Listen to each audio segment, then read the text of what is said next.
Guys, સમનસ કિચનમાં આપ સૌનું હાર્દિક સ્વાગત છે. તો આપણે બનાવવાના છે ગાજરનો હલવો અને દૂધની રબડી. એટલે ગાજર ને હલવો ને રબડી આપણે બનાવવાના છે. એના માટે મેં અહીંયા દૂધ લીધું છે અને એમાં આપણે 4 ચમચી જેટલી ખાંડ નાખી દઈ છે. થોડા કાજુ ને કિસમિસ ને કાજુ બદામનો કટર છે એ નાખી દઈ. પછી ગાર્નિશ માટે રાખશું આપણે અહીંયા આપણે ઉકાળવા મૂકી દઈએ. દૂધને એકદમ ઉકાળવાનું છે, આપણે ઘાટું કરવાનું છે મતલબ. અને અહીંયા છે આપણે જુઓ ગાજર મેં 3 મોટા ગાજર ખમણી લીધા છે, એકદમ ઝીણા ઝીણા. અહીંયા મેં 3 ગાજર ખમણી લીધા છે છોલીને, અને 2 ચમચી સૂજી છે. તો હવે આપણે અહીંયા પેન મૂકી દઈએ. ગેસ કરશું ઓન. તો એના માટે આપણે થોડુંક ઘી મૂકવાનું છે, જાજુ ઘીનો ઉપયોગ કરવાનો નથી.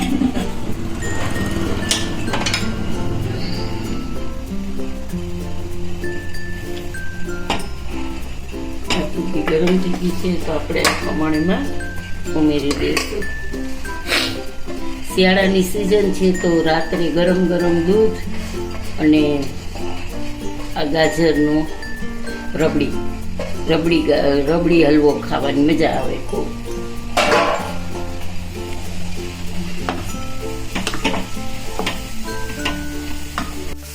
તો જુઓ હવે આપણે આ સૂજી છે, એકદમ બારીક વાળી સૂજી છે, 2 ચમચી છે. તો આપણે આમાં શેકી લઈશું ઘીમાં જરાક વચ્ચે.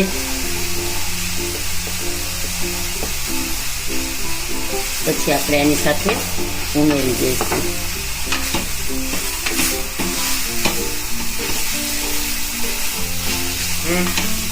હવે આપણે આમાં દૂધ નાખી દઈશું.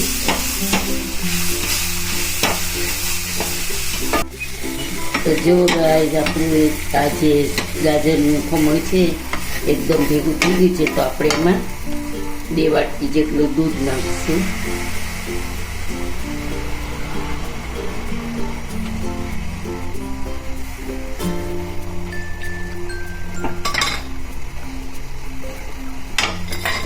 અને આપણે માવો કે કંઈ નથી મારી પાસે, એટલે આપણે અડધી વાટકી જેટલી આટલી મલાઈ નાખી દઈશું આપણે એમાં.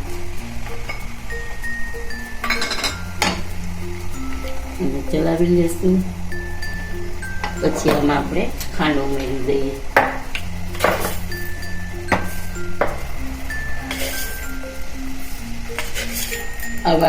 આવડી ચમચી છે, હું 4 ચમચી 5 ચમચી નાખું છું. પછી જોઈ ગયો તમે સ્વાદ અનુસાર નાખી દેવાનું.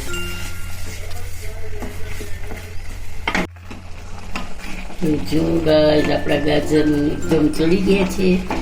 હજી એને આપણે ચલાવવાનું રહેશે. તો હું અહીંયા થોડોક સૂકો મેવો છે એ નાખી દઉં છું. અને અહીંયા કેસર છે ને મારી પાસે, કલર માટે હું કેસર નાખું છું.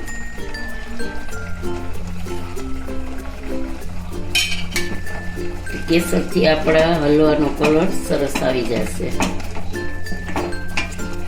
જો ગાઈસ આપણો ગાજરનો હલવો છે રેડી થઈ ગયો છે. અને મેં આમાં ફૂડ કલર નાખ્યો છે. તો કેસરથી બહુ ન સરસ થયું એટલે મેં જરાક જ જેટલો ફૂડ કલર આમાં ઉમેર્યો છે. તો આપણો ગાજરનો હલવાનો કલર એકદમ સરસ થઈ ગયો છે. પેનને છોડી દીધું છે, જોઈ શકો છો તમે. હવે આપણે બંધ કરી દઈશું અને ઠરવા દઈશું પછી. અને અહીંયા આપણું દૂધ એકદમ સરસ ઉકળી ગયું છે. એમાંય મેં મલાઈ નાખી હતી. એટલે હવે આપણે દૂધને હજી 2 મિનિટ આપણે દૂધને બંધ કરી દઈશું. હવે સરસ ઉકળી ગયું છે. જો ગાઈસ આપણું આ થઈ ગયું છે ઠંડુ. તો હવે એને આપણે હલવો ઠંડો થઈ ગયો છે તો એને આવી રીતે આપણે રબડીમાં નાખવા માટે ગોળા વાળવાના છે. તો જુઓ આવી રીતે મેં ગોળા વાળી લીધા છે. તો અહીંયા મેં વાળીને તૈયાર કરી દીધા છે, તમે જોઈ શકો છો. હવે આટલું છે ને એ આપણે ડીશમાં પાથરી દઈશું એટલે હલવા જેવું પીસ પડી જશે. જો આપણે આ હલવો છે એ ગોઠવી દીધો છે અને આપણે આ દૂધની રબડી છે એ ઉપર નાખી દઈશું. તો આપણે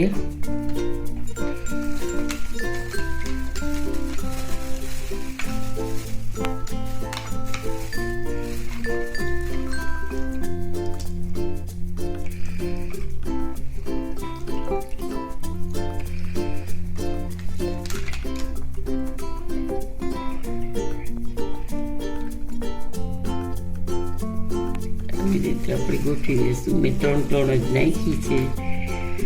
પછી આ લોકો આટલું ખવાય તો વધારે લઈ લેશે. પણ જો આવી રીતે આપણે થોડુંક કાજુ બદામનું નાના નાના પીસ કરેલા છે એ કતરીથી ડેકોરેટ કરશું થોડું. આવી આજે આપણી આ હલવો રબડી તૈયાર છે. તો જુઓ ગાઈસ, તમે જોઈ શકો છો કે આપણી આ જે રબડી હલવો છે એ એકદમ સોફ્ટ છે. તો તમે આવી રીતે ખાવામાં તમને મજા આવશે. તો આજનો વિડીયો તમને કેવો લાગ્યો તે જણાવજો. સબસ્ક્રાઈબ કરજો, લાઈક કરજો, શેર કરજો અને કમેન્ટ બોક્સમાં જરૂરથી કમેન્ટ કરજો કે આજનો વિડીયો તમને કેવો લાગ્યો. જય શ્રી કૃષ્ણ.